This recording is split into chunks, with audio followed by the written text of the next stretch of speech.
இயேசுவை ஏற்றுக்கொண்டு தேவனுக்கு பிரியமாக வாழ்ந்தால் மட்டும்தான் எங்கே போக முடியும், பரலோகத்துக்கு போக முடியும் அப்படின்னு சொல்லிட்டு பேதுரு சொல்கிறாரு.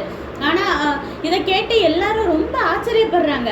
இவங்களுக்கு படிப்பறிவே கிடையாதே, இவங்க ரொம்ப பேதை போல இருந்தாங்க, அதாவது எந்த ஒரு விவரமும் தெரியாமல் இருந்தாங்க, பயந்தாங்கொழியாக இருந்தாங்க. இவங்க எப்படி இவ்வளோ தைரியமாக பிரசங்கிக்கிறாங்க, இவ்வளோ ஞானமாக அழகாக பேசுகிறாங்களே சொல்லிட்டு எல்லாரும் ரொம்ப ஆச்சரியப்படுறாங்க. பரிசுத்த ஆவியின் அபிஷேகம், அது போன வாரம் பார்த்தோம். ஏன் நம்மளுக்குள்ள பரிசுத்த ஆவியானவர் அபிஷேகிக்கிறார்னா, நம்மளுக்கு நல்ல தைரியம் வேணும்.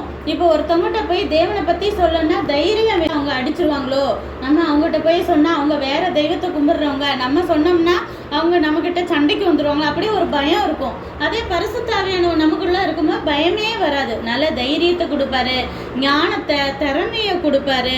நம்ம மூலமாக நிறைய அற்புதங்கள் அடையாளங்கள் நடக்கும்.